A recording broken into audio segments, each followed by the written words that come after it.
All right, ladies and gentlemen, welcome to the Problem Solver Politics live stream. It's a beautiful Friday. I'm in a good mood. You in a good mood, Cody? I hope you are. I am your host, Cardin Ellis, with none other than the illustrious, the magnanimous, the freshly shorn and shaven, Cody the Oracle. Oh, boy. Hey, everybody, what's up? Yeah. And Cody, what are we talking about today?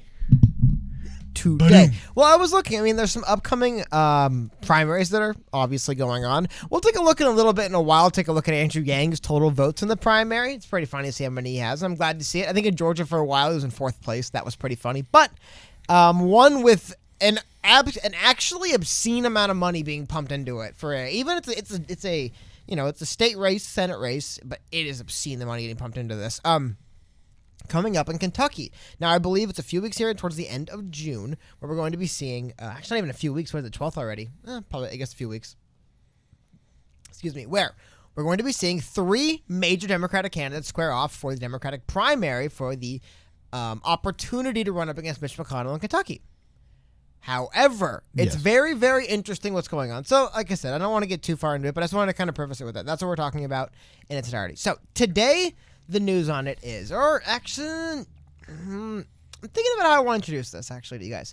Do you need a drum roll? News. No drum roll needed for this. Okay. So we're going to start with the news. Amy McGrath is one of these people who is fighting to be running against Mitch McConnell coming up in the primary. But I want you guys to check this out. So McGrath has outraised McConnell in the lead up to the primary, but listen to some of this stuff. Amy McGrath, who was running for the Democratic Party's nomination to face Senate Majority Leader Mitch McConnell, outraised the Republican in the lead-up to the primaries in the Bluegrass State Senate race. McGrath's campaign reported in a filing with the FEC that it raised $11 million from April 1st to June 3rd and currently has $19.3 million in the bank. Dude, when we were covering the presidential primaries, that was you were going to be leading $19.3 million? That's more banked. than... Like that's cash, but I mean, I want to get through this, but just $11.3 million raised from April 1st to June 3rd. That's a couple months. Like, that was okay. People running for president were getting numbers like that. Now, what did Mitch McConnell do? McConnell's reported hauling in, who's a Senate Majority Leader, a $7.2 million in the same time period and is sitting on $15.4 million. So both candidates have already spent a roughly $6.7 million in the 2-month span. Now, State Rep Charles Booker, who's also one of the three people running, is challenging McGrath in the Democratic primary and has recently garnered increased attention, but even he is reported raising about $476,000. That's almost half of one of the millions Amy McGrath raised 11 of. You think this from Kentucky, by the way?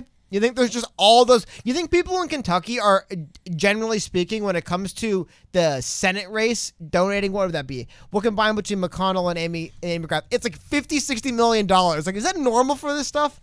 I think it's coming from all around the country, because it is. Well, dude, that's entire presidential race budgets there. Yeah, but that's why I want to get just a couple more things here, because I want to touch on the three people running, because that's what makes the story interesting. So they mentioned, like I said, State Rep Charles Booker, who's also running. I believe he was recently endorsed by AOC, Alexandria.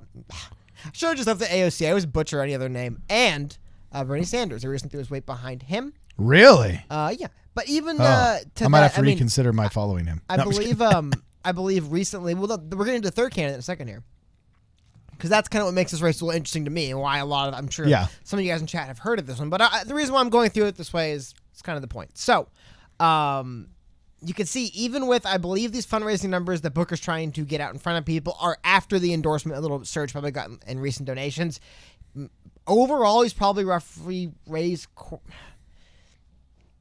I don't know. I don't want to speculate because we'll find out soon enough. Anyway, though, there, as I've said, is three people running. So the third person running is one of the more interesting ones. One we've tried to get. It's on us. We haven't got him on the show yet, but we're working on hopefully maybe one day having an interview with him. And sorry, I got all my tabs switched around, but that is a Mike Breuer, who is running with the endorsement of Andrew Yang and I believe Marianne Williams as well. Here we go. Here's the candidate profiles on Ballotpedia. Put it over. So, Mike Breuer, Party Democratic Party, and again, like I said, he has been endorsed by Andrew Yang, Marianne Williamson, and he's running a very, very similar. I watched what do they call it? It was like a town hall, basically, with all the candidates, or the four major candidates. Yeah, he wasn't too outstanding in that. What did you think? I thought he did really good. I just definitely thought he echoed a lot of his talking points, sounded like Andrew Yang. I thought that was very fascinating. But here's the thing. I didn't find it a stirring oration, though. He doesn't seem to have that. I didn't think Amy McGrath did good enough to raise $60 million, but she did, right? I don't think that really is I don't know, man. As much as it sucks, I don't think it matters because there's one more thing I want to show. Like, it doesn't matter how anyone does on these stages. There's one big endorsement behind Amy McGrath, and it is the I forgot the name. Basically, Democrat Senate Election Committee. Yeah, exactly. Has endorsed her. And I want the establishment. But what does it look like when the establishment endorses someone? Let me know if I'm wrong, chat. I've done my Googling. I've been looking to find polls of the primary that have been released to the public so we can find out how's it going in the Senate primary. I haven't found those. You know what I have found, though? 538 keeps a running list of all the polls where they have Amy McGrath up against Mitch McConnell. Oh. If you ask 538 realistically who's running, they would tell you it's McGrath versus McConnell. If you look at the money, that's what it is. Yeah. However, we're hearing there is, I guess, is there a there? Is there some smoke where there's fire? But I gotta be honest. I mean, like, if Amy McGrath is showing up like +1, +2 in some of these polls, and she's raised $50 million or whatever, and she's endorsed by the Democratic Senate Election Committee, can she actually lose this primary? I showed you guys the article. They briefly mentioned that there is a Charles Booker. No mention of Mike Breuer or anyone else running. I think they might say that they haven't filed yet because they're waiting to file closer to the deadline. But that's it. But check this last thing out. If this is true, done some looking. I don't know if it's true or not, but this is a fascinating quote. So this is a quote from Kevin Golden, McConnell's campaign manager, and he says, "She, Amy McGrath, has spent more money than any Democrat in Kentucky's history. And there's a good chance she doesn't even make it out of the primary." Oh. Is that because they know something we don't know? That's a diss, but that's also does make you raise your eyebrows because on what data would he suggest that she may not make it out of the primary? Probably just trying to flame her, right? Okay. However, I'm not saying that I agree with that one. I'm just saying, I mean, I could see him just trying to give her a hard time because he's running against her. But check this out. This is what I think is actually kind of funny. Has she spent more money than a Democrat running in the state of... And I was like, that sounds insane. There's no way. She's got $11 million. She spent a lot more money than a lot of people. She also ran. And actually, Mike Breuer in his ad harps on this. She ran in 2018 for the House. In this run, she lost... But see, I remember that in 2018. Do you know how much money she raised? She raised almost $9 million. Jeez. That was just 2 years ago. She's running again. Who are her friends? Well, apparently some powerful people. Because check this out. Now, I want to show you what the numbers actually look like for her. And you take a look at actually all the total number of money fundraised. Here we go. It's just from Open Secrets. And she has been, I believe, of the larger running candidates because they wanted to kind of get the numbers out there to intimidate people. So the update, we're still waiting on updates from Booker and Breuer. I am interested in seeing this, but like I said, it seems that Booker's saying he's raised another couple $100,000. I mean, the money's just so ludicrous. It's like Breuer or Booker would literally have to raise, I can't do math, how many magnitudes of more money than they normally do to come even close? I mean, she has raised $40 million, spent $21 million, is $19 million on hand. That is ridiculous. It's more than not only just the incumbent. It's more than the Senate majority. I gotta tell you, what is the population here? Population of Kentucky. Just guess, Cody. I think it was last time I checked. Was it 5 million people? 4.468 million as of 2019. That means that she has enough cash. Let's say, how many of them are adults? Would you say at least half, maybe 2/3 are over the age of 18? So there's a solid 3, let's say, million probably voting age people. If 80% of them are registered to vote, there's 2.5. She literally has enough money to spend $4.50 to $5 per vote straight out the gate. The most expensive election that Jeb Bush ever won in a much larger state was, I think, $7 a vote. Okay, I mean, she literally effectively, according to all statistics, should not lose this and could just out of sheer volume, she could Bloomberg the state just out of sheer volume of media. How things end for Bloomberg? Well, he also had zero personality and nobody believed him. Okay, but like he literally cried. It was so bad. But also, I wanted to take your eyes back to one thing. Back to Amy McGrath in 2018. Just for context here, I want to get into more about this. Because I want to get this off, then we can get more into kind of the other stuff on it. But the last fact I want to show you guys. It is worth noting, she'd be no stranger to losing a race in which she had more money than her opponent. I mean, you look at this. She raised $3 million more than the incumbent and then lost to him. Oh, It's like, no, in 2018 she was Yeah, the in 2018. can't lose candidate and was supposed to be part of this Yeah. massive blue wave. I hear it, And then yeah. she ended up being a huge disappointment. So she'd be no stranger to this. But it is weird. Like, I wonder, it's one thing if you're plus $3 million in fundraising, but losing a primary when you're plus $40 million in fundraising, that would be an absolutely ridiculous story. Now, I have seen that. Unless you're Bloomberg. Well, exactly. But no, actually, no, because Bloomberg fundraised zero. He's self-funded. He's just that rich.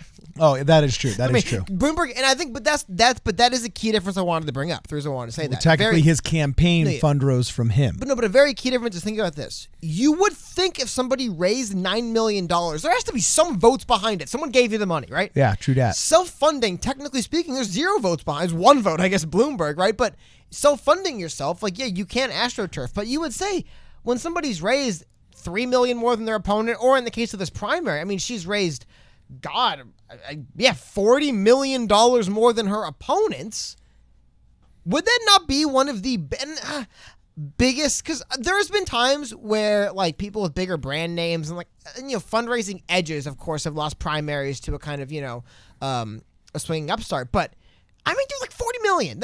That is an insane number. Now, we'll see, of course, what Booker and Breuer come out with later. Also, the very fact that we know that I guess I do more reading this than some people, but still, like, the fact that Booker and Breuer are known as running. The media will only tell you, though, that it's Amy McGrath running with all the money in the world. There's some Booker guy there, and that's it. Don't ask any And questions. who's this Breuer cat? Yeah, but the media don't even say that. He's one of those weirdos I've been enjoys. trying to find him. There's no stories. They don't even say that. Is he endorsed by John Yang? He's that weirdo endorsed by John Yang. He got the John Yang endorsement. No, but to that point though, he was endorsed by Andrew Yang, but as well, Humanity Forward through Andrew Yang, right? But it's also Marianne Williamson, former presidential candidate. They mentioned that, but yeah, it's really weird, really interesting because I'm looking into this, and once I looked into the polls and I found there was no polls, it's just Amy McGrath running against Mitch McConnell. Don't ask. I try to look into everything else and. If she loses to this primary to either Booker or Breuer, I mean, maybe she doesn't have an edge on like local publication endorsements. I think multiple local publications in the area endorse Charles Booker, but the money's insane. And not only is money insane, it means pollsters are literally asking people to pick between McGrath and McConnell for months now. Like, you don't think that psychologically means something to people when they've just been choosing people for months? So if she loses this really would be probably one of the craziest primary defeats. I'll have to do some reading to see if it's of all time. But like, I mean, holy cow, this would be. And just according to recent history, it's not that new for her to raise more money and lose. But the last thing I want to show you guys, we talked about this in a stream a couple days ago.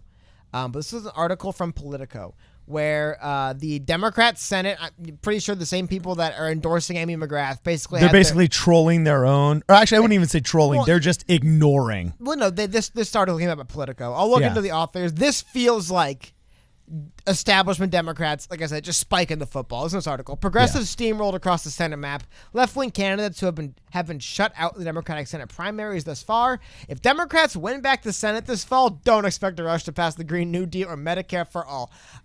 What a way to open the article. Left wing has been wiped out in Senate primaries or failed to recruit at all in states across the map this year, leaving a slate of centrist candidates more on the ideological bold of Joe Biden than Bernie Sanders. Liberal insurgents on the ballot over the coming weeks in states like Kentucky and Colorado aren't favored to fare any better, failing to gain significant traction thus far against more moderate favorites. So Mike CK. That is a slam dunk right there on them, man. Holy crap. And then I just want to get the last paragraph and move on from this. There's some stuff in this article interesting content-wise, but just this is the messaging coming out of the establishment centrists that are behind Amy McGrath. You're not getting the Green New Deal. You're not getting the Medicare for all. We're going to wipe the left wing out in the primaries. And a Senate shutdown would be an embarrassment for the progressive movement, which just a few months ago looked ascendant. If Biden wins the presidency and Democrats take back the Senate, it would likely result in a more incremental approach to legislating despite Biden's public overtures to the left since he clinched a Democratic nomination. We're beating you. We're going to beat you. And after we beat you, you're not going to get what you want is basically the establishment message right now to the progressives. And it looks like $40 million behind an Amy McGrath, who has the impressive resume of losing an election in which she out-fundraised her opponent in last cycle. And losing the election isn't the bad part. Losing it with so much money, that's the eyebrow raiser where you're just thinking, And politics is a little bit like Hollywood. You're only as good as your last movie. you're only as good as your last election. It's like a cheap version of Hollywood. Got a couple of interesting comments here. Mike CK says it's more about name recognition. People don't look at candidates' policies that much. McGrath is an establishment character that said she would work with Trump, which people in KY like. I could see definitely somebody wanting to take a moderate lane saying, hey, I'd work with the president in Kentucky being a popular kind of thing. And I do believe with you that it is a popularity contest. People forget that so much of politics is just plain old name recognition. I swear, I think there's people that go into the voting booth and they just don't want to look stupid to themselves. How about this? They're thinking, I recognize that name. Yeah, I'll vote for him. Well, yeah. Well, also, I mean, to your point, though, I do believe, Kentucky is R plus what, right? Like, I mean, trying to just take over as the state senator with a fully insurgent candidacy is probably going to be difficult because I think, there's just a registration lead for Republicans in the state. And I'm really not going to, again, I don't live in Kentucky. I'm not from Kentucky. I do think they have a registration advantage for Republicans. What's going to happen? Who knows? But I'm just looking at what I'm looking at. Who are they writing articles about? Who are they getting quotes from? What are they saying? Who's endorsing who? And then ultimately, where's the money going? What are the polls pointing to? Yeah. Who's on the polls, as we saw in the election, really does matter and how they structure this. It does influence people. Amy McGrath's the only one in the polls. Amy McGrath is raising, like I said, money that people who ran for president would be envious of in the time she's running in, like in that time frame. They're like, wow, I ran for that long and raised like barely that much money going for president, traveling across the entire country. She doesn't have to travel across the country. She stays in Kentucky. Money comes in. Weirdest thing I've ever seen. However, it feels like, and I'm being a little bit reading tea leaves a bit here, but like I said, going through that you are the article, oracle. It does feel like, in some of the just general messaging from the media, the marching orders have come down from like the DNC straight to the reporters, which RNC has their reporters too. And I'm not trying to like play favorites. Yeah, there's like two of them. But no, it's just they have entire networks as well. But they got their marching orders down. It was basically everything tells us we're wiping the progressives out. Go out there, dunk on them, and just for just a little bit of one more little touch on the spike. Would you call this spiking the football? Ooh, Amy McGrath in response to Charles Booker talking about how much he's raised is in 6'4". Oh, actually, I missed this in the fundraising. So Charles Booker's talked about raising $934,000, so close to $1 million just since 6'4", which I believe was when he was endorsed or shortly before he actually officially got endorsed. That's a lot of money and kind of what I expected. I expected to see Breuer and Booker emerging in their fundraising more coming into the later filing just because they got in the election later. But hey, you know what, man? Cool. Can you do 20 more of those $1 million in the next 20 days? Yeah. I don't know, maybe, but otherwise. But anyway, the reply is hilarious. Congratulations, Charles, on your fundraising. Now you have the resources to actually provide health insurance to your staff and pay your intern. Not hilarious because, like, wow, how funny is she?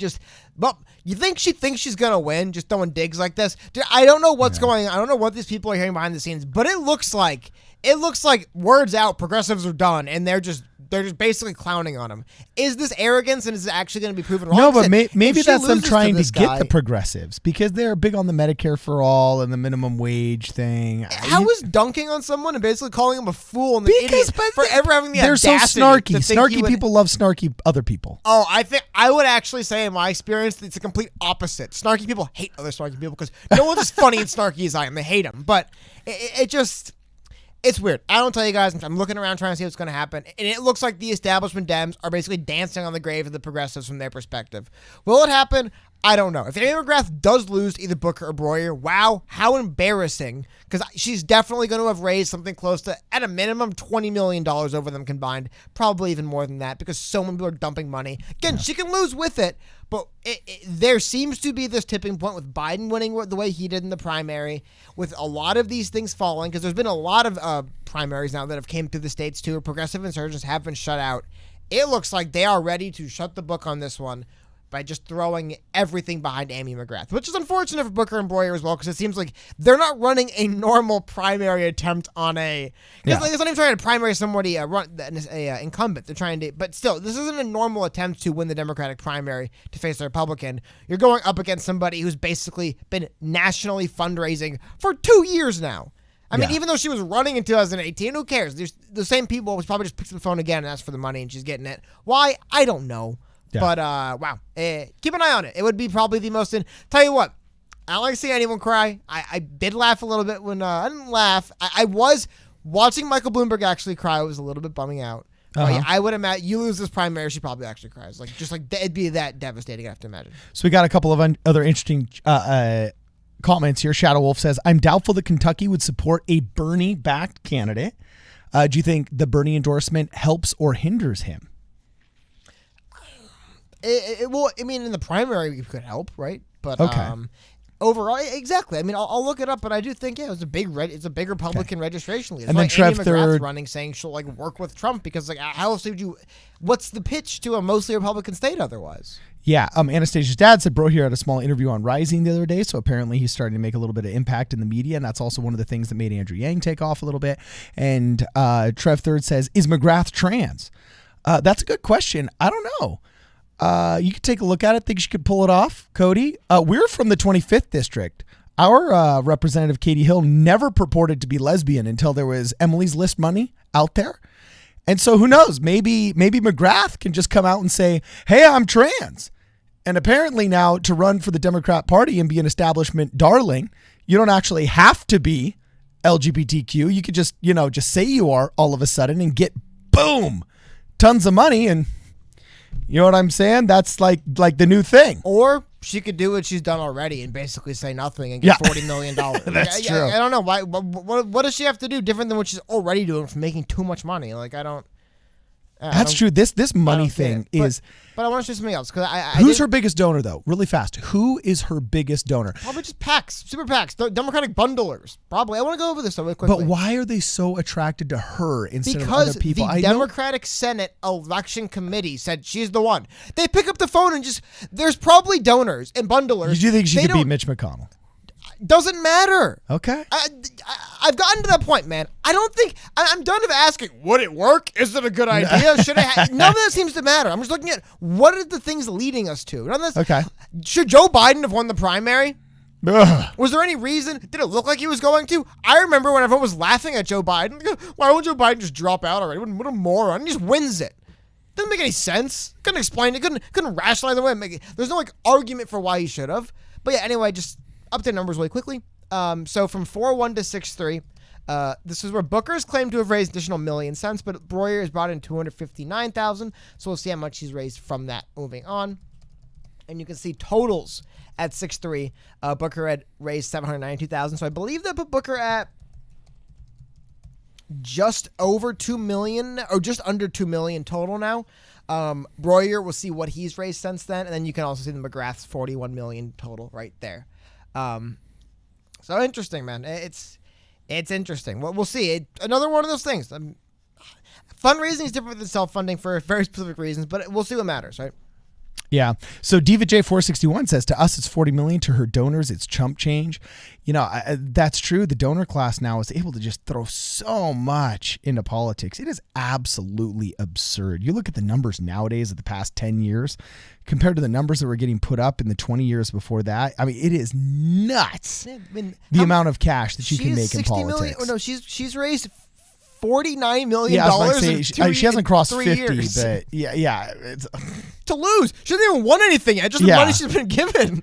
Yeah. So Shadow Wolf says she's got no chance of beating McConnell. If she's lost a surefire election, McConnell will eat her alive. Look, Shadow Wolf, you're a great commenter. You got to join, man. And speaking of which, everybody, little quick shout out. If you can smash the like button, we got a bunch of people that haven't smashed the like button yet. And also, please consider joining the channel. It's a great way to support us, and it's an inexpensive way to support us. And then Dustin says, yeah, I agree with Shadow Wolf. So this is my weird disconnect. There's a lot of people that say, look, she's got no chance. Culturally, she's out of tune with Kentuckians. It seems like culturally, Breuer is going to be more in tune, and Mitch McConnell can at least fake that he's not a 25-year congressional elitist. In fact, if you study his last campaign, he's up for election now and he's in the Senate, so this would have been 6 years ago, which puts him in 2014. If you study his 2014 election, I remember actually watching an entire 30 to 60 minute live stream on his election, and this guy that was analyzing his election was dissecting some really interesting theories he had. And one of them was, he says, I believe the single most significant question that's not asked enough is, does this candidate reflect my values, and is he like me? Okay. And his commercials, when played to people who were generally politically independent and they were part of that 1/3 in the middle, he overwhelmingly attracted independents to his campaign and his movement because the media he put out, whoever he hired, was great at making the listener or the viewer think that, okay, this guy is like me. So this is where his experience, having won multiple elections and having been in Washington, was really coming to his aid, because he understood that is the question. That is what I have to do to win this very tough election. Because his last election was tough. All right. His last election was pretty close as well. It wasn't a landslide victory either. Okay. So I don't get this about Amy McGrath. How is she able to raise so much money? And how are people willing to give her money? Because these donors do kind of view it as an investment in the relationship. So what are the donors seeing that are making them think, yeah, it's worth throwing $1 million at this girl? How many people that the average person isn't like? How are they not having this common sense? Here's the thing. How many people are saying, I want to donate to your efforts to beat Mitch McConnell? Do you think it's all negative partisanship? Not even that. They don't ask who it is. It's not their. I give you the money because it's your job to pick who it is. I'm assuming that's the mentality. Okay. I'm a donor. Why do I have to sit here and pull my spectacles out and say, well, let me go through? That's why I pay you the money. That's why they give it to bundlers. That's why they give it to PACs instead of candidates. Because that's your job. You figure out who to give it to. What they're going to do is going to listen to us. It's not my job.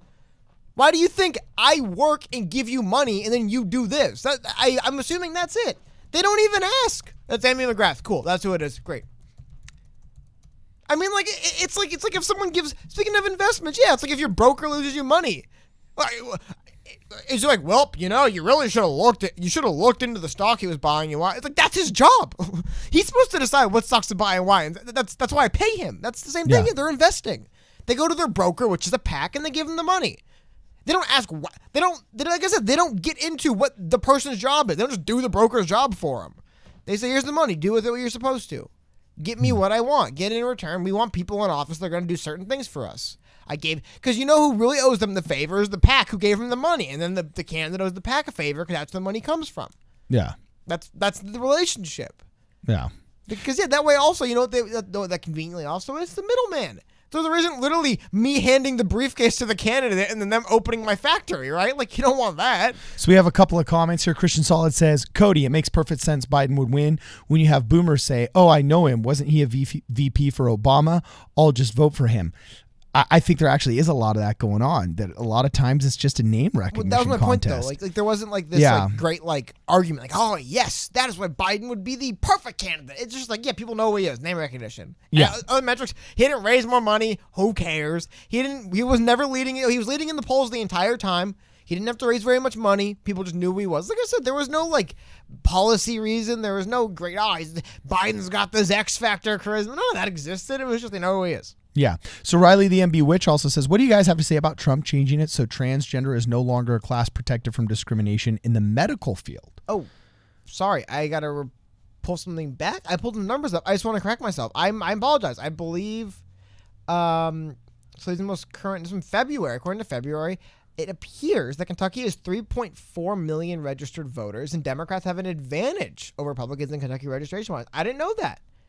I don't know what I pulled up and told me I would not have guessed that. Yeah, I had wrong numbers then. So with 1. Well, we had guessed about 3 million because we figured 80% of the 4 point whatever were registered. But it's actually +5 for Democrats in Kentucky. Get out. So you know what? Wait, Kentucky's a Democrat state? I guess that's why they're, well, I mean, maybe not as far as representation. No, I think nationally Democrats have an advantage in registration, but they don't turn out in as many numbers. That answers your question. Who cares about who? The bean counters told him this. Who cares about who Amy McGrath is and what she does? We force her through the primary. We have a registration advantage. We get people out to vote. We'll win. Good enough for me. Here's my briefcase of money. That actually makes a lot of sense now. Okay, so back to the Riley the MB Witch question. What do you guys have to say about Trump changing it so transgender is no longer a class protected from discrimination in the medical field? We got a solid actual question. I'm curious, which specific instance are they referencing here? Exactly. I saw something happen today. I haven't looked into it yet, so I don't know what to say about it. Okay. Well, if it's, I'll have to look in. Send us a link about what specific instance you're talking about. I have seen headlines, but if it has anything to do with, there's a lot of Supreme Court decisions coming down. Like for example, the one came down in Connecticut, where. Oh, for why he did it, I found out why he did it. Well, I mean, the why is simple. You can't have. Yeah, it's hyphenated in the middle of the headline. Trump He was repealing what the previous administration had done. That makes sense. Okay. Okay. Yeah. I was about to say, Yeah. that Screw makes Obama. sense. Whatever he did, nope, pulling it back. Well, I don't think it's necessarily screw Obama too, because we've had a lot of these Title IX Like problems I said, happen. not Obama. Screw previous administration. We're pulling Okay. it back. That's basically what happens. I also think there's just some plain old logical sense to this. I'm with Joe Rogan on this. I don't care if somebody wants to be transgender. Fine, be transgender, dude. I think adults should be able to do whatever they want to do. All right. But when it comes to like athletics, for example, you see these heartbreaking stories of these girls in Connecticut who have trained their entire lives to be, Not what this is track about. stars. Not what this is about, though. And then these just are probably the kvetching top about something in three. general, I believe. Yes, I'm not but- kvetching. I'm what just are you saying doing? it makes logical sense. And to me, that to say this is a different aspect of civil rights and will have to be treated differently than other letters in the LGBTQIAA plus alphabet. You know what I'm saying? To me, that makes sense. And that's probably why it's gone through and there hasn't been major fanfare. Right? I don't know. You're just kind of having it out about other things that were unrelated, but I wasn't having it. I was completely related. Here, another question. It says, no elected officials nor individuals have endorsed Amy McGrath. It doesn't make sense to me. She has gotten the endorsement of... she got Wait, the it only says- endorsement that matters. Of the It's establishment called Dems, the yeah. Democratic Senatorial Campaign Committee. Yeah. That's the big one. That's the one that seems to be, like I said, Politico ran out there and did the whole article talking about how progressives are getting shut out and it's embarrassing. And they'll never get what they... It was basically like, I know I've been saying, it's like a wrestling promo, like, these progressives, they've been shut out. They're never going to win anything. What an embarrassment. No Medicare for all. No Green New Deal. That's what I read it as. And Amy McGrath coming out laughing at Booker. Nice million. I have 40. That's what they're acting like. And like you said, she hasn't been endorsed by anyone that... She was endorsed by a Democratic Senatorial Campaign Committee. We'll see if they lose this one. So far, that seems to be a good investment for the political investors, to your point. They've been winning a lot of them. Yeah. Should they? Should they win? Does it make sense for them to win? Is it morally correct for them? I have no idea. Is that seemingly what's going on? Yep, it's going on.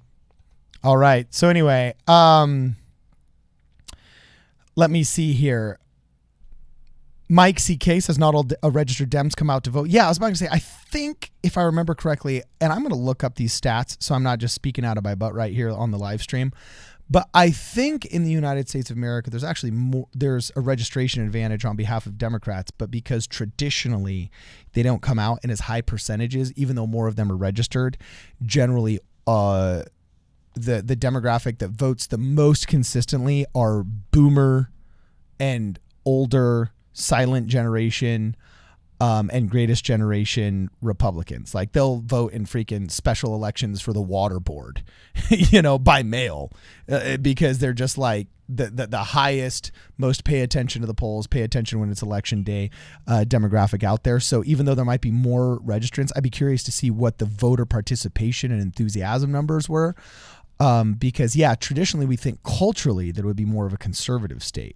But I think to your point though, that again, hey, that's good enough for me as far as what's our path to victory. All we have to do is get the voters out. We have the numbers already. Like that's, I can see why so much money's going into Kentucky. That sounds winnable.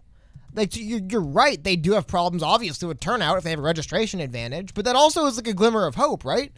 It's like, well, we have a registration advantage. Just get these people out to vote somehow, and they'll vote for the D. So it doesn't matter who it is either. Okay. I mean, that's when you're losing, but you have the voter registration. That's kind of the plan. Just get someone out that they're excited about. But also, I haven't read too much more about. Okay, just going into the actual nuts and bolts to the previous question of what the Trump administration pulled back from the Obama administration. So it appears this seems to be the more. I'm not a lawyer, but this seems to be what's actually going on with like the wording of the law. So here we go. So there was a law or a section of the ACA, Affordable Care Act, that said it prohibits discrimination based on race, color, national origin, sex, age, or disability in certain health programs. But then a rule enacted in 2016 interpreted the ban on sex discrimination to include discrimination on the basis of gender identity, building on similar interpretations in other federal laws and court rulings. So now the new wording, I guess, says this, that certain provisions of that rule, this is from the Trump administration, that exceed the scope of authority delegated by Congress in Section 1557. So the HHS will enforce Section 1557 by returning to the government's interpretation of sex discrimination according to the plain meaning of the word sex as male or female and as determined by biology. In other words, it sounds like the current administration's contention is until we change sex-based discrimination to on the books incorporate self-identity or gender identity, it should not be included. So it seems like they got rid of the previous political theater, basically. Well, no, it sounds like they're. There we go. That would be the least charitable, dismissive way to look at the opposition. But what it sounds like the Trump administration's point is this rule existed, and right now on the books, I guess sex discrimination would not, according to what they're saying, would not include discrimination based on the basis of gender identity. However, there's been certain rulings that would allude to it. So it sounds like the Trump administration is saying until that is the government's official until basically, I guess I'm not a lawyer, but that's what it sounds like. They're saying you've interpreted sex discrimination to mean this, but it's not the official government's definition of it, so we're repealing this thing. That's what it sounds like is actually going on here. Yeah, I don't know. That sounds like what the Trump administration would do. Like, I don't know. I don't know what more to say about that. Yeah, repealing basically the Obama administration saying, well, court rulings lean towards this, so we're going to include them in the provision. And the Trump administration came back and said, well, that's not actually in the books for the government, so we're repealing that. I don't know. Honestly, I would have to say, whether popular or not, people trying to get people riled up about this, it's like just vote the new administration in. You'll notice the Obama administration added it. Trump administration pulled it back. So maybe the Biden administration, who's running the next election, or whoever the next person will replace it. But like other than that, it shouldn't make you feel anything other than I want to go vote. Any other feelings you get is to help CNN sell ads. It's how people sell papers. Anything beyond that is because that's just basically what governments do. The previous administration said X, so we're saying Y. Cool. If you don't agree with Y, vote them out. Any other fervor you're directed towards the voting booth, it's just to sell newspapers, to sell ads, to make you watch their stupid TV shows. It's get you to watch dumb things like us, what we're doing right now. Like, yeah, that's the reality of it when you elect people. This is what it looks like. Yeah. They have different legal interpretations of stuff, and they say, well, our government's interpretation of this word's different, so we're changing it. Okay. Shane Olmstead says, I know we're on a different topic, but one last thing on Kentucky, : Yeah, what thing, man? Don't leave us hanging here. Don't leave us hanging. And then, let me see. Soon says, I really know you guys sometimes have different opinions and are able to have a real discussion about it instead of just yelling. All right. Thank you. We do have heated discussions. That's why we actually have the cool undisputed look. We're like, he's facing me, I'm facing him. It's the whole 9 yards. So, something I've thought of, Cody? I've sometimes wondered at what point hey, Shadow Wolf. Hey, Shadow Wolf joined before he got a job. Hey, that says something. Shadow Wolf, my man, you will be rewarded. The universe will reward you, my friend. This week, you're getting a job. I will say in my prayers tonight on your behalf that you find some solid employment. It's going to happen within a week, dude. So, anyway. You know how we have salary caps in baseball? We actually don't have salary caps. Well, that was the thing that was talked about. Sorry.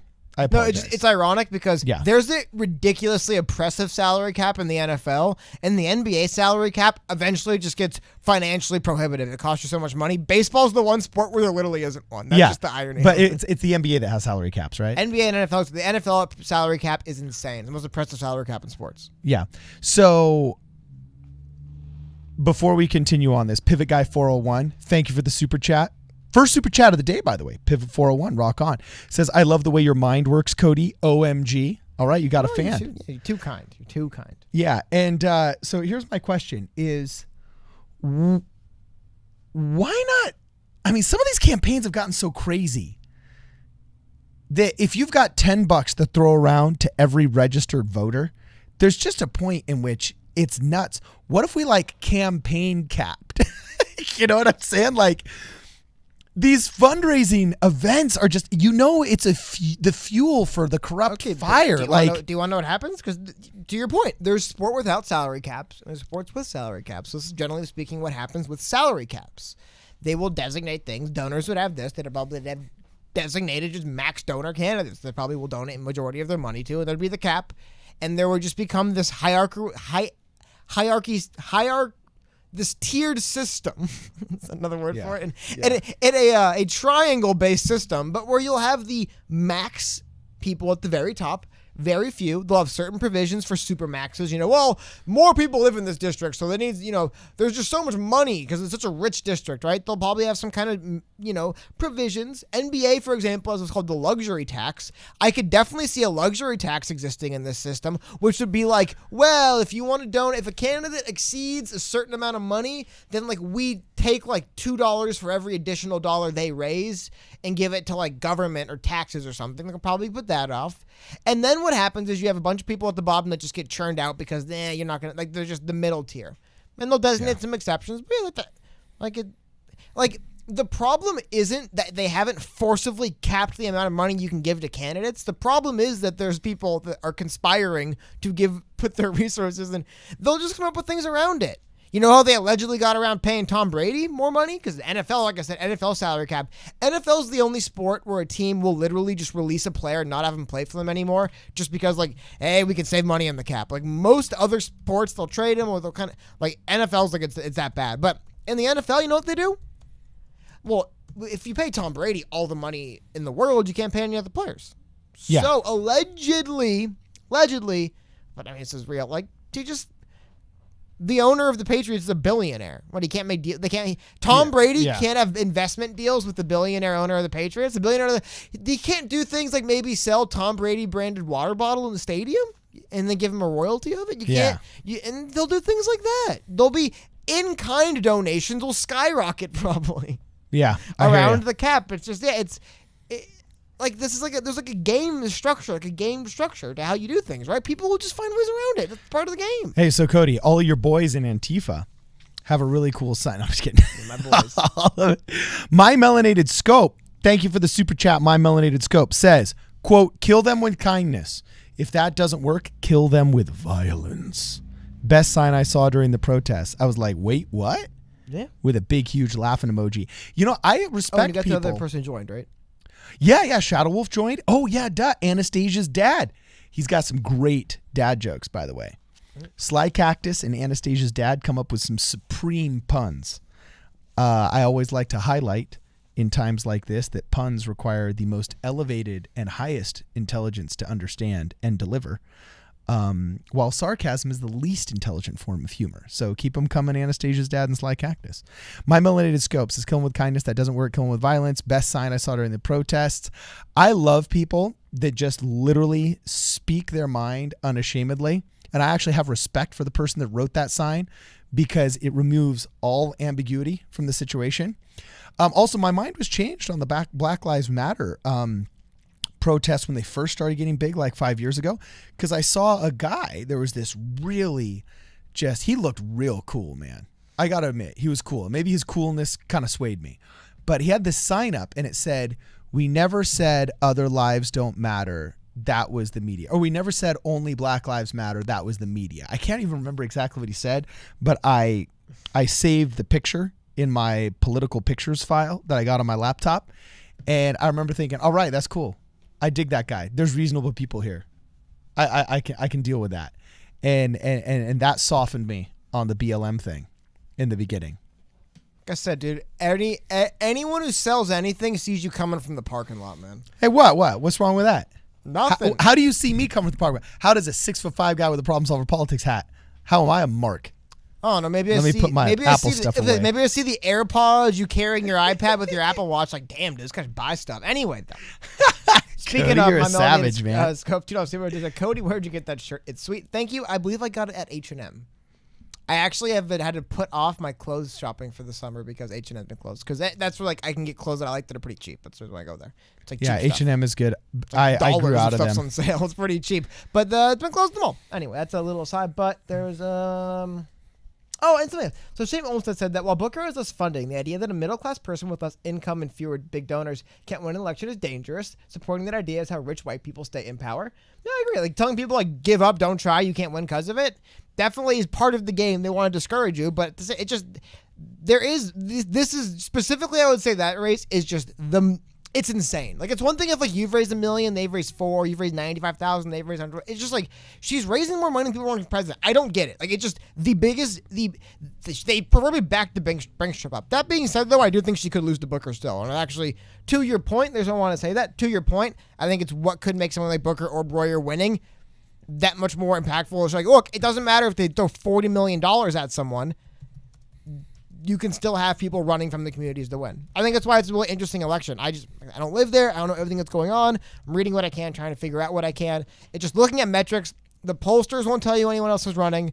Apparently, the donors aren't being told of anyone else running because all the money's going funneled to one place. Yeah. It's crazy to see. But I want to bring up something really quickly that's kind of funny. Okay. Well, I was going to also just comment on this too, that it funny is the says, wrong word, but while Booker has less funding, the idea that a middle-class person with less income and fewer big donors can win an election is dangerous. You just responded to this, basically. Supporting that idea is how rich white people stay in power. I got to tell you, man, I think my main message, I was talking to a guy today. He's pretty cool, one of my customers, you know, and we were actually talking a lot about the protests where his family had to get out of Van Nuys. He's got family down there. And they're all mixed, you know, 15 different ethnicities and whatnot.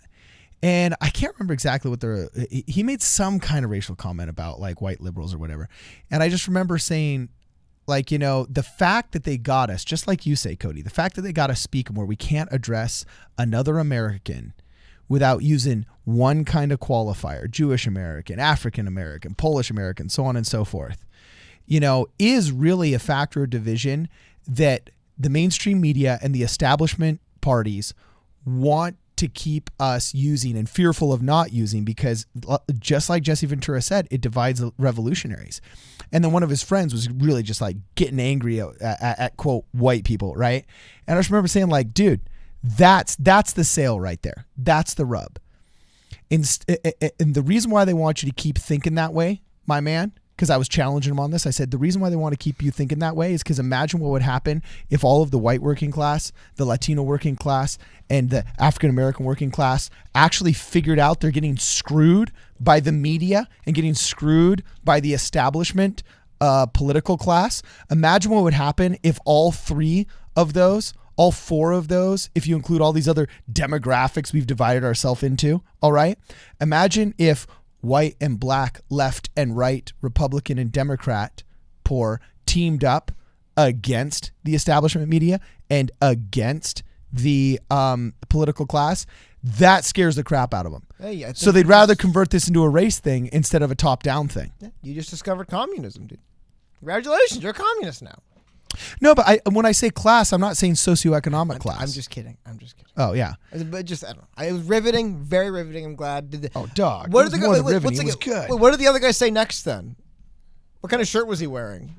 Was it hot outside? Hey, what, I thought that was good, man. What's your beef? I don't know. I just, it's. Hey, what was your dream? You can say that about everything. Can you tell me about your dreams as well? You're too cynical. I'm in a good mood today, man. Why are you so cynical I'm on in a me, good dog? mood too. I'm in a bad mood, Christian All right. Solid. Thank you for joining. Hey, Christian Solid finally joined. What's up, This is man? what I think's interesting, though. We're with the media, right? Yeah. Which is the world. This is a story I read today. Came up today. ABC News. Number of migrants blocked at the border continues to grow, heightening the humanitarian concerns. Okay, legit. With everything going on in the world, isn't it crazy to like? I guess we say America's that good. It's just great. Could you imagine wanting to come to America now? Like right now, you look at America from outside of America. No, but see, you don't Of all the understand how times the- foreigners look at us, bro. My- Especially okay, Latino America. I'm trying to get to my point. Do you see Okay. how people live in the country? People in the country's burn. It feels like we're literally on fire sometimes. And the entire country's imploding in on itself. But like you said, to your point, it's not how people still see America. I just thought it's so interesting to see the numbers are still Like going they up. literally don't look at a single American as poor or having problems.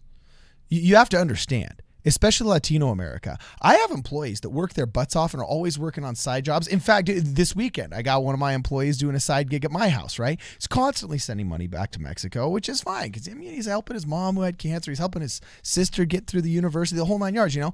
But I overhear these phone calls because I speak Spanish, and I feel bad for the guy because literally some months he has trouble making ends meet. And he's working all these extra jobs to try and help pay for La Universidad de Mexico for his daughter and stuff like that. And they literally speak to him so dismissively, like, what do you mean you'll try and make the money? Well, you're in America. All Americans are rich. Oh, the second you're in America, you're rich. They don't realize he's paycheck to paycheck just like I am, just like anybody else is. That, believe it or not, there are social classes here. And believe it or not, there are paycheck to paycheck problems. And 85% of America can't afford a $500 medical bill. You know what I'm saying? So it's like, you don't understand the image that is projected by the Latino American specifically media. This is a worldwide problem, but very big in Latino America. That the grass indeed always appears to be greener. No, but it is beyond. No, they don't even think that it needs to be watered down there. Apparently, this family's giving you a view into a world, but I don't know. Bro, I lived there for 2 years. I have physically lived in two different Latino American countries. Wait, hold on one second. Are they both in? What part of the American continent are those two countries in? Well, it depends on if you believe Mexico is North America. Because I lived in Mexico when my mother was getting her bilingual teaching certificate as a child. Okay. And then I lived in Argentina for 2 years as an adult. And so I don't know, is Mexico North America to you? Yeah, I believe or some people say it's Central America, but I view that as Panama. I think most stuff that's considered part of like the North American, North North American Free Trade Agreement includes America Canada. Is always there. Okay. I was just joking. I'm just kidding around with you. Right. I agree, man. People probably always think that it's better somewhere else. But so Andrew McMillan says, I think Minneapolis voted to literally replace the police today. Do you have any insight on that, Cody? They're trying to look it up. Okay. I'm not seeing anything on it right now. I'm trying to look and see more. I haven't heard anything about it. So Nax Zero says while you're looking that up, I'll just say Nax Zero says the only thing that makes me want to be in the USA is to see all the history and nature. Bruh. You ever lived in a foreign country? Go live in a foreign country and tell me if you make that comment again. Go live in a foreign country. Andrew McMillan does indeed say Mexico is North America, and Jutao, or Judao, because I believe the T is pronounced a D, like the Tao Te Ching is Tao, but it's pronounced Tao. And the Taoist faith is Taoist. So I believe, if I'm not doing this incorrectly, Jutao is Judao. Correct me if I'm wrong. Says grass in the U.S. is neon radioactive green. Is that because it's so cool? And you're using that as an adjective? That it's radioactive green, kind of like if masculinity is toxic, then I'm radioactive, you know? Or is that just like a pejorative that it's radioactive green because of poor environmental legislation? Give us some insight, Judao. And Sly Cactus says, Cody, loving the Oracle glasses, man. Yes, show them off, Cody. Those are indeed blue light blockers, correct? Yes, that's why if I look at it a certain way, the screen just reflects off of them. And that riveting, but yeah. Didn't you say that is to help you go to sleep because blue fluorescent light specifically? I get headaches when I stare at a monitor for 15 hours in a day. Yes. So I get less headaches when the blue lights are blocked. Is it because I'm a mark and a consumer and I bought these $9 glasses for no reason? Maybe.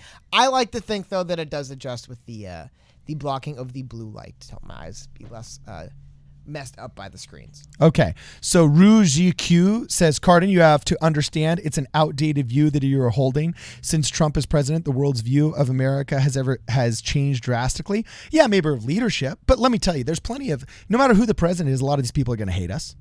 And no matter who's president, a lot of these people are going to love us. Okay. I don't think much has changed. The view that America is wealthy has not changed. Hey, some people think some things, some people think other things. Riveting, man. The view that America is wealthy has not changed. Whether you hate us for our wealth or love us for our wealth, the belief that it is abnormally wealthy has not changed. So I challenge you, RuZQ. But once again, tell me if I'm pronouncing it wrong, and thank you very much for the comment. Emerald Miner says, I agree, Card. My girlfriend spent her entire childhood in Honduras, and you either worked or you starved there. That's why her and her family worked so hard in the U.S. Yes, excellent. By the way, Hondurans are lovely people. bummer the country's so corrupt, because that would be a gorgeous place to expatriate yourself in retirement. Actually, no, expatriate yourself means to give up your citizenship, right? So I don't mean to give up your citizenship and move there, but beautiful place. And the ruins there are spectacular. Same with Guatemala. Bummer Guatemala's got such corruption problems too, because that would be a great place. My Melanated Scope, thank you for the super chat, says Google Chicago cops sleeping, if you can see, with the big emoji eyes. I don't know what you're talking about, Chicago cops sleeping. I think I did. Did some cops get caught in a meme sleeping? I am unaware. And I'll show you this. Yeah, this was posted. There's videos, I think pictures or videos, anyway, of Chicago cops just basically chilling and napping during, where was this? Oh my goodness, that is bad optics, but funny. Well, it gets even worse. They were in the office of Representative Bobby Rush, where they lounged. I wonder why the police weren't in the streets helping, stop some of the violence that was happening out there. You could argue maybe they'd be purveying it, or maybe that's what they say. Either way, isn't it interesting where they chose to hold up? Where do the police feel comfortable? Oh, where does the police officer feel comfortable enough to nap during the riots? Well, that would be in the office of Representative Bobby Rush, Democrat from Illinois. That is where. Literally, and he's probably happy to have him there. Literally, why do you think they were there? Exactly. Why do you think he could just nap on the couch? Is it because no way in hell this representative's gonna have anyone come in his office?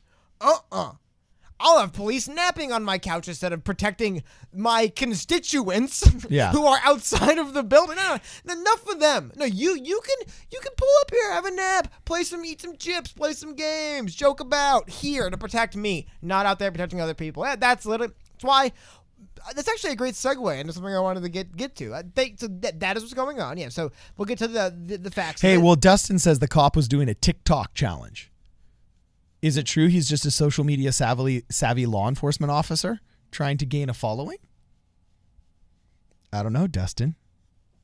I'm just kidding. I don't believe it. You're on fire tonight, man. But anyway, there's what's happening. So Thursday afternoon, Chicago Mayor Lori Lightfoot held a news conference to show images of 13 Chicago Police Department officers captured on surveillance camera hanging out in the offices of Representative Bobby Rush, where they lounged around napping, drinking coffee, and eating popcorn. In the hours before this happened, looters targeted businesses in the strip mall where Rush's offices are located. After rioters left Rush's office accessible, this pack of cops commandeered it and spent several hours there. Rush only I have to apologize. I got this wrong. They found out later that the politician wasn't there. Oh, okay. However, they were just defending his office, and they felt pretty comfortable sleeping there. He condemned it. Good for him. Just wondering, why is it? I'll lay off Rush on this one. Rush condemned him. I apologize, but I will say this: it is kind of weird. That's where the police officer feels comfortable enough to just hang out and nap.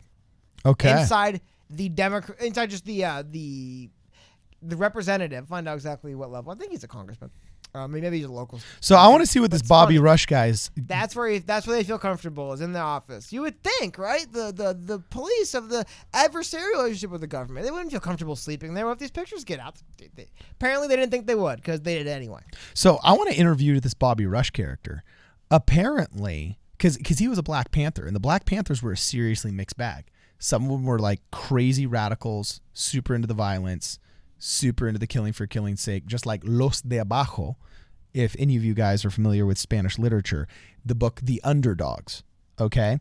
However, some of them were actually just very, I would almost say, wise and visionary in how they approached this civil rights thing. They were very brave. I think the guys that said, hey, we're going to arm and open carry in order to avoid police brutality was awesome. And they started, you know what one of the biggest legacies in modern society and common education is of the Black Panthers, bro? Hit it. No, what is it? Oh, school lunches. Very cool. The school lunch program was actually invented as a nutritional program for the Black communities by the Black Panthers in Oakland, and it just kind of spread from there. So people don't realize that school lunches were basically invented by the Black Panthers. And Bobby Rush, I just found this out because my Melanated Scope said Bobby Rush is a former Black Panther. Hey, all right. That's the irony of it. And that's I'd be interested to get some of his story. Do people normally take naps in areas they feel like they have an adversarial relationship with people? You feel like if the police officer felt like, oh God, if anyone sees me sleeping in this guy's office, I'll be ruined. Imagine how mad he'd be. I don't know, man. I feel like if that's what you felt, you don't just hang out and nap around. Or maybe the cop is just a savage and doesn't care what anybody thinks. Or I feel like the police know that, like, yeah, the government doesn't have your back, but, like, their buildings are your shelter. I think they know that. And they also know if there's a strip mall, protect the government building, not the businesses. Yeah. The private sector is the private sector. You know, like, they can do what they want. We're the government. Because that's the other thing. Remember the story. This is the timeline. Is that there was rioters in the strip mall in which the office was located, and the police just beeline for it and hung out there. Really funny to see that. So my melanated scope says Bobby Rush absolutely hates police. He's an alderman. Oof. So those aldermen in Chicago. So they're just dunking on him then? It's just weird. It's just weird to me that police would be like, I could just sleep here. I could just nap here. I'm safe in here. It's just weird to me they do that. I mean, that's the message I'm getting from it. Again, don't live in Chicago. Didn't know who the person was until I read this. So I'm not saying it or that. I'm just saying, for whatever reason, the police feel like they can hang out there. Don't know why. I don't know why police felt they can hang out there. Apparently, they're going to hear about it from the mayor, but they felt like they could. That's what's interesting to me. Why is that? Yeah. I hear you, bro. I hear you, man. So, I got to say, Cody, do you think the riots are going to continue? Well, is there riots right now anyway? I don't think there is. Well, like the protests turning into riots. Kind of any night you're flipping a coin, wondering if it's going to keep going, right? Well, no. I thought the riots have been pretty much quelled for a while now. It's mostly just It's kind of chilled out. Do you think it's going to stop? Do you think it's over with? I was under the impression it had stopped. Yes. Okay. All right. Okay. I'm just wondering. Talking a lot about this in the chat, you know. Okay, but here we go. So again, this is what I want to show, though. So thank you for pointing this out. Again, I apologize for my slander of Mr. Rush. Perhaps these cops were just dunking on, we're going to sleep in your office, and they didn't get out. I'll leave it out there. I just think it's weird. I always question the relationship that police and the government truly have, because it always feels like they'll say one thing and then something else will happen in the background. But again, I'm not going to impugn the motive of this individual. Just weird to see. But I want to show you guys something, because again, the relationship. So this is an article from New York Times. Someone brought it before, the idea of Minneapolis voting for the police. Check this out. Just a couple paragraphs I want to read. It's a longer article, but I just want to get through a little stuff here. So calls for transforming the police run into realities of governing in Minnesota. Minneapolis City Council and Minnesota legislator convened to consider sweeping changes to policing. Political and procedural hurdles are already apparent. What are those hurdles? Check them out. Yeah, like what? You have to do things legislatively by a majority vote? But check out like basic additional stuff. Democratic republicanism? Well, no, beyond that. So the calls for sweeping reforms to policing have reverberated since the death of George Floyd. Okay, so that's just a paragraph of stuff. Yes, we are all aware of the world around us. But let's check it in. So nearly a week after 9 members of the Minneapolis City Council made a drastic pledge to take apart the police department, the council took its first steps on Friday in a slow, complicated process that could eventually lead to shifting funds from the city police. There we go. The Minneapolis City Council says we will abolish and take apart the police department. Procedurally, what would that look like? According to the New York Times, procedurally, that looks like they could eventually lead to shifting funds away. But that process even will last more than a year and require voters to actually approve of removing the police department from the city's core departments. And then in the state capitol, an ambitious police reforms proposal was put forth by Democrats, but it faces an uncertain future as Republicans who control the state Senate said they would oppose some of the most far-reaching changes. They're talking about abolishing the police. Yeah. No, they're talking about restoring voting rights to felons, which is pretty far-reaching, putting the state's attorney general, rather than local prosecutors, in charge of prosecuting killings by police. Again, drastic for what we have now. Nowhere near abolishing the police, and that isn't getting through the state capitol. So, because it's held by the Republicans. There we go. Once again, media is going to gas you up and say, oh, you watch out. Yeah, Minneapolis is taking the police away. And then they describe what's actually happening, and it's like, well. They mean they're talking about it and saying they figuratively might be able to if they did this. Over a year-long campaign with multiple things being passed, maybe they could potentially shift funds away, is the reality of what you get. But the council people are going to tell you, bang a table, we're going to get rid of them. But that's not what happens. All right, dude. So anyway, today's going to be a little bit of a shorter stream, guys. So if you have any super chats you want to get out of your systems or any questions, any burning, insightful inquiries that you want to bestow upon us, make sure you get those all up into I chat right missed now. that. Well, Chuck, you probably like this card. What?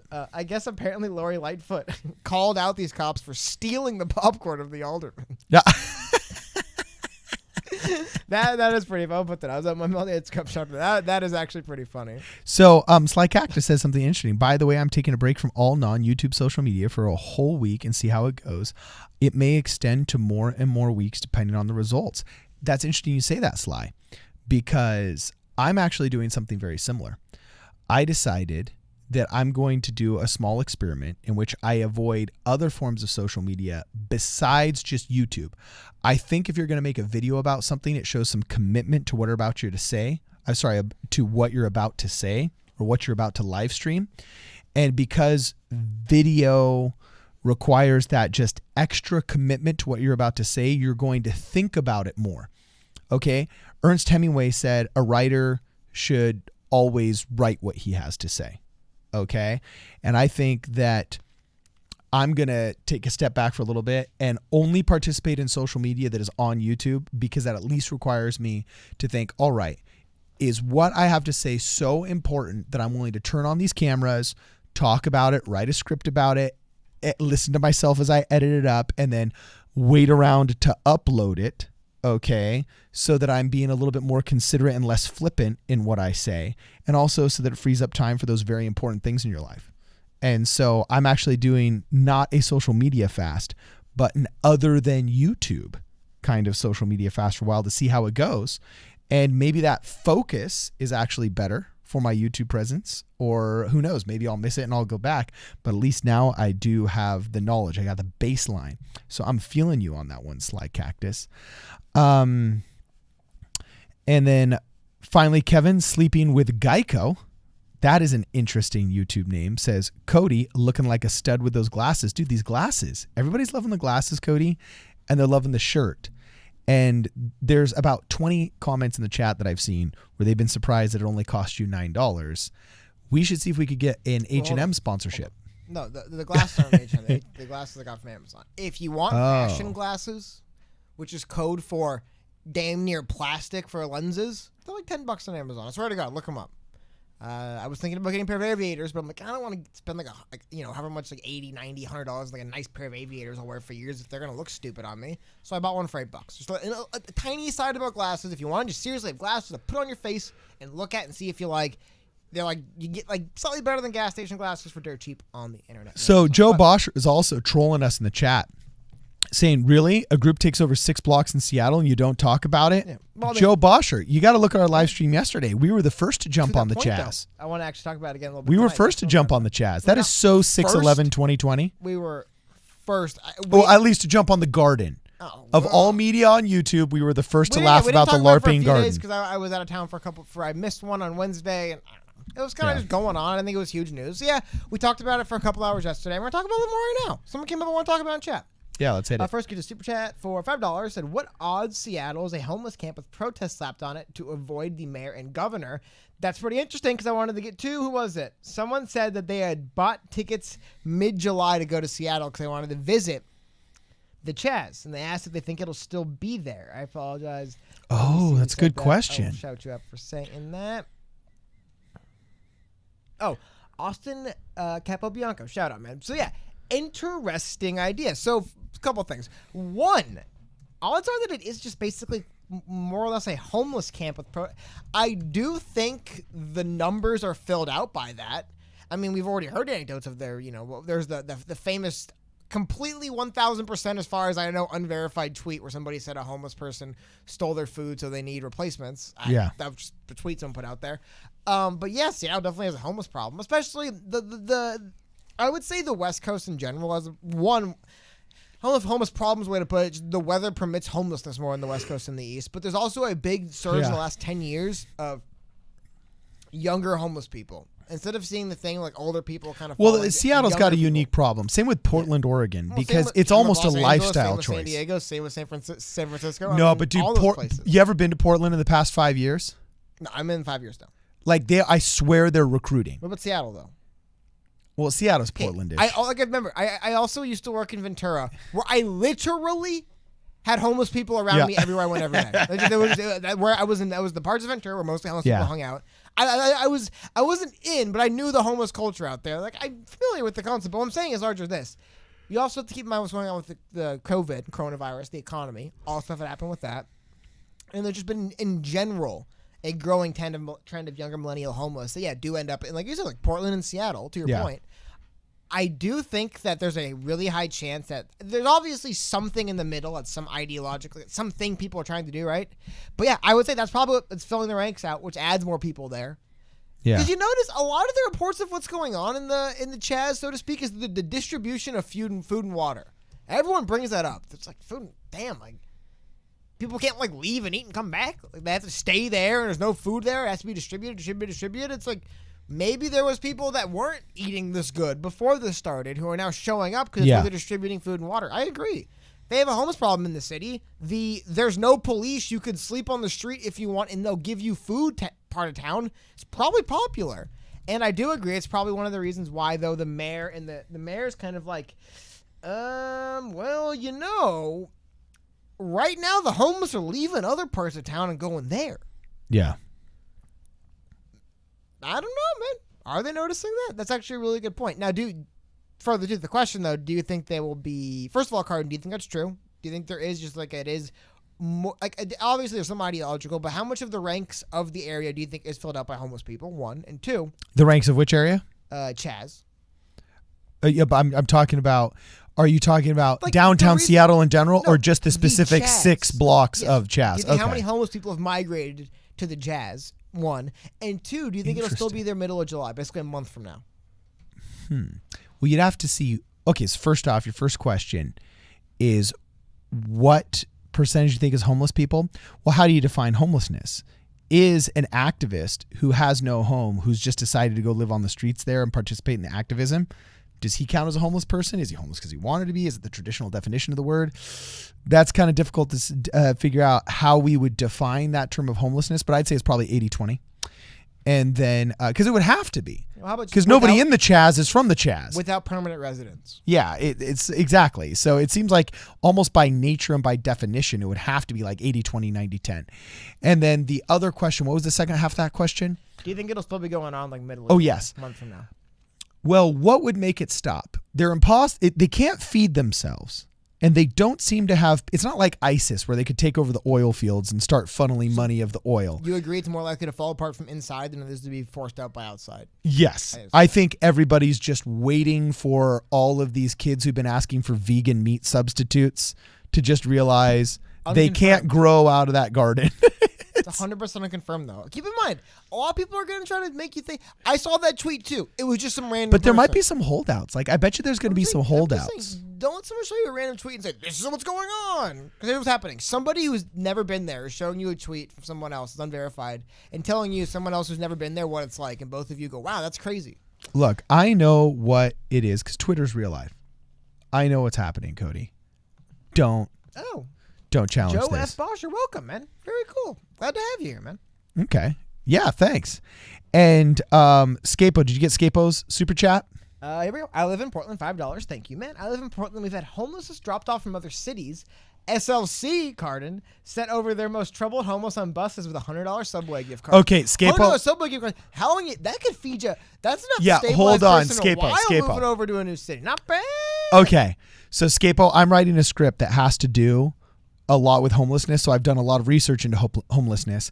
And when we were studying Andrew Yang's policy proposals and UBI in relation to homelessness, I did a lot of digging.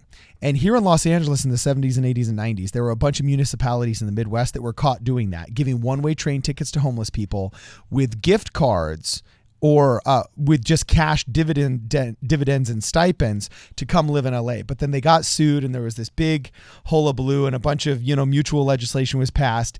And there's been claims of that happening since then that have been debunked. So I believe it's possible because I know it happened in Los Angeles, but I want to see proof. And by the way, I'm not trying to defend the municipality of, you say SLC, Salt Lake City, I assume is what you mean. So I want to see proof. You got to tag the article that you read or the primary source on Twitter that Salt Lake City proper is doing it.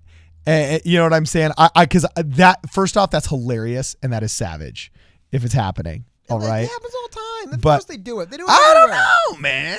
That's hard to verify. I am pretty sure. That's hard to verify. Do you want to know why it's hard to verify? Because, of course, they don't take credit for doing it. Officially, they don't do it, but it's literally what happens. You'll notice that. There's a lot of things that officially aren't done, but literally happen. Isn't that weird? Yeah. How officially, that would never happen. But Yeah. in reality, what do you know? It kind of does. By the way, everybody in the chat's talking about Trump declaring war on the Chaz. All right. I don't want that. It's funnier to make fun of the Chaz and Trump? let it go on. Literally. But If you want to know exactly what Trump isn't going to do, just listen to what he says. Trump says everything and he does nothing, man. People are still what do you mean mad he at does him. nothing? He's done tons of Trump stuff. does nothing, man. He's hilarious. What do you mean does nothing? What does he actually do? What does he literally do? He says a lot of stuff. I agree. Always saying stuff. What does he do, man? Yeah. Oh, he does these crazy things like he repeals the Obama administration era part of the Affordable Cares Act, and that could easily be challenged and probably be. Hey, when what you're does he doing do? construction, sometimes you have to demolish the bad construction before you. You know what I'm saying? I don't know. To say that he's an inactive president, I don't believe that. Love him or hate him, you can't say he's an inactive or I never said ineffectual it. I never president. said inactive. He sure says a lot. What does he actually do? Okay. Like most presidents, where they actually Obama did a lot of the executive order stuff that he did just do. So what is Joe, Trump actually doing? Nothing. I got a couple of comments here that are really interesting, and I'd really like to know this, and maybe I'll put this as a community post later. But Joe Bosher says a couple of more streams, I might just be green. And previously he said that he had been recommended us and came in halfway through the chat yesterday. And I'm curious how you guys found us, because our channel did explode when Andrew Yang was going on, and we were doing a lot more VOD content. Or not VOD content, doing a lot more pre-recorded content. But we have invested in a lot of infrastructure for live streaming and decided that for the near future is the future of the channel, is live streaming. But the algorithms are different and the way people find live streams are slightly different. So I'm really curious what your feedback is on that. Also, I've noticed that we've got a lot of people in the chat that aren't the same familiar faces that we had in previous chats when we were doing a lot more general uploads. So if you guys actually could give us a little bit of feedback in the chat and say how you found us, that would actually be really, really helpful in helping the channel continue to grow. While we're talking about the channel, also make sure you smash the like button. We're actually going to have to wrap up here in 5 minutes. So please, before you guys go, make sure that you smash that like button and give us a little thumbs up. Also, we're going to keep going and talking. Gosh, I just had something on the tip of the tongue, and I can't remember what it was. Oh, gosh, what were we talking about, Cody? I'm totally blanking here. I can't remember. Anyway. Do you want me to show you how serious, by the way, the Chaz is being taken? How? I believe this is from Fox News looking at it. This is how serious people are taking the Chaz right now. Okay. Check this out. I think this is Fox News who did it, but in a newscast The U.S. Chaz board. The U.S. Chaz. I mean, like I think I saw a video of the strictly enforced. They're gonna check your papers at the Chaz unless you're the Domino's pizza delivery guy. He's able to just drive right in. Yeah. It is. I will say one thing, man. The people have a great way to borrow. Well, that's a little wrestling thing. I'll borrow from the thing, but people have a great way of like not realizing when they're trying to like talk about why they're trying to like demonize someone. They have a way of kind of like making those people sound bigger. Like there'll be people talking like, oh, these radical leftists have conquered blocks of America. It's like, damn, dude, these guys sound pretty awesome, I guess. Like, what? Yeah. They're domestic terrorists that have like by fire and sword claimed a part of a major American city, which is not the reality at all. But hey, if you want to put them over and make them sound like gods, like, oh my God, the Chaz, how could anyone enter the Chaz? Then yeah, I mean, it helps them recruit. But in reality, if you look at what's actually going on, it was people milling about while pizza comes to drop it off. No, don't you enter they have armed patrolling mobs, the warlords, people will snatch you off the street. That's what it looks like. I'm not trying to make light of the bad things that probably are going on in there, because I got news. If you take 6 blocks and say there's no laws here, bad stuff's going to be going on. People have a good way of hiding it, though, so you don't know they're doing it, because they know people won't accept it anyway. But we'll probably find out about it later. But as far as the reality of what's really going on there, I think there's a lot of people that are kind of, quote unquote, putting over the Chaz protesters, when it's like, dude, they're not really like the mayor. I like the theory of the one commenter before. It's like the mayor was like, you know what? A lot of these homeless people are leaving the parts of town that actually have property value and going here. Just let them stay, man. What the hell? They're off our plate. They think about it. Yeah. they've taken instead of dealing with protests every night, all the protesters self-quarantined in 6 blocks. Yeah. And they're bringing the homeless people in with them. It sounds like that helps the government. They're like, awesome, man. Yeah. We could fool people living in other parts of Seattle to think the town's getting nicer, but we're just taking everyone and moving them over here. Yeah. So Silent Symphony says good chemistry and the ability to get over arguments and continue punching out content is why I'm still here. Punching out content. I like that term. Thank you very much. And we have never come to blows. Cody and I have argued quite forcefully sometimes, but have never come to blows. I don't think have you ever thrown anything at me, Cody? No, I would. I gotta, no offense. I hope you feel the same way. I don't care about anything you say that much. I don't think there's anything you can say that I care so deeply Cody. about. How dare you say that thing? Cody. Oh my God, you said the thing. I would, normally it's like, whatever, man. That's funny. And then Sly Cactus says, I came here sometime last year when I was looking for Andrew Yang videos and found you guys. Oh, so you're a longtime watcher. Rock on. Thank you. Of course, I recognize him for a while. Okay. And it says, I know your conversation is filled with different viewpoints, but in a friendly and fun way. Awesome. And I've been following ever since. That's great to hear. Awesome. Thank you very much. Austin Capobianco wants us to live stream a fight. I don't know if that'd be a good idea. They Short literally guys have can always weight punch you in the classes. junk. No, they literally have weight classes to prevent things like that from happening. No, but also remember, we still got to do our basketball game, dog. Yeah, I play basketball. We were I'm literally pretty gonna sure do a you're basketball 7 game. inches taller than me, not 7 inches, 5 inches taller than me, or 6 inches taller than me, and like 100 pounds more than me. I got to tell you right now, the basketball game is probably going to be a members only video because we do have to do members only videos on occasion. I think we have to do like once a month or something like that. When we signed up for the members program, I think we agreed to do some kind of every so often video content. And I got to tell you, that would be a hilarious video. Just you and I playing basketball, because there are some strategies here. Cody's fast, man. And before quarantine, Am I? yeah, you're fast, bro. I've seen you with those cat-like reflexes. I mean, I mean, look at you flashing your fingers I haven't done with my- the video okay. mixer and with I'm about to the... say that. I'm like, I haven't done like a 40 time in a while. I don't know how fast I am. No, but I see you. You're out there like, boom. Okay, we're going to talk about this, guys. And you're wiggling your fingers with the mouse and with the keypad and with the touch screen. I mean, you got to be fast. I see you. So you're fast. But then again, see, big, tall guys like me, we're like Venus flytraps with really long fingers, like octopi Venus flytraps. And we know, like, we're going to give you some cushion, let you think you can take that three, and then shot block. You know what I'm saying? So I guess That's the- I guess in this theory, I would probably then pump fake and then go around you. Well, see, that's what I'm saying. See, everybody thinks that being tall is a 100% advantage, and some things it is 100% advantage, like getting to ladies. Also, one thing, if that was intentional, I think that was Joe F. Bosher. I don't know if I'm pronouncing it. If that was intentional, that was actually really hilarious, man. I guess he kept saying, you guys are like Hannity and then just nothing. Because, yeah, Hannity and who, right? It's always been just Hannity, right? Hannity Yeah. didn't run anyone off a show for hating him. That never happened. It's just been Hannity. If that was intentional, I thought that was hilarious. So Jude Dow says Cody is Yeah. a ninja. Cardin wouldn't have a chance. And Trev Third says Cardin could throw some haymakers, I bet. You know, that's true, Cody. I'd be in a bar fight with you, though, dog. I think we'd have two totally different styles. I'd be so thug. I just would go up to somebody, grab them, knock their head into the bar table. I could see you being the guy that grabs the glass bottle, gets underneath their ribs. You know what I'm saying? Murder, that's what I would do. First thing I would do. Hey, you know, I will say, though, if you're bar fighting someone, I guess murder has to be on the table because who knows what the hell they're doing. So generally, yeah, I would probably try to de-escalate anything because Actually, that's true. You are I- good at de-escalation. I do maintain that fighting is violence more or less of the time is just a lose-lose. Okay, so we literally got Either you lose now or you lose later. Pick. That's we generally are what happens. over by 9 minutes already, Cody. So we're going to have to wind this up here pretty soon. We're going to have to wind it up. I'm going to take one last question here. Chris Flores says, came here a year ago for Yang, but stayed for Marion H. Oh, she is an original gangster Well, you of have the to read PSP latest live super stream. chat, too. You have to read that. And My Melanated Scope said, came for Yang, stayed for Cardin's Bernie impressions. Thank you very much. No, actually, I do Angry Bernie a lot better. You just know what I'm made saying? Cardin's weekend. He's going to be smiling all weekend. So his Bernie impression. My Bernie impressions. You know what I'm saying? Thank you very much. That's true. A lot of people would want me to translate into Spanish, and they want me to tell about the millionaires and the billionaires. You know, and translate into Spanish. That was a big one. That episode was really funny when everybody wanted me to translate into Spanish. That was pretty funny.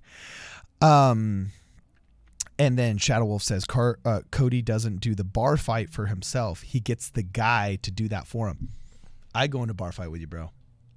I go into bar fight with you, bro. Appreciate it. I think if me and you were ever in a situation where one of us started the fight, it'd probably be you. Probably me. Probably. So anyway, guys, this has been real and it's been fun, and it has been indeed real fun. Make sure if you haven't yet, please like the stream before you go. All right. We still got about 40 people watching that haven't liked the stream. Make sure you check us out. It's around 5:30 every day that we try and do these live streams, and that's Pacific Standard Time. So try and mark your calendars. I'm also going to be putting out a lot more community posts. We're hopefully going to be scheduling those, and we'll be allowing commentary as to what we will talk about, so you guys can opine and say what it is that you want to talk about. So we look forward to seeing from you guys. Follow us on Twitter at PSP Radio 1. We're also on Facebook and Instagram. You can also find me on Cardin Ellis as well. I try and cross-post on both those platforms. Other than that, this has been totally awesome. Stay safe. Have a fun weekend. This is Problem Solver Politics. We will see you in the next video.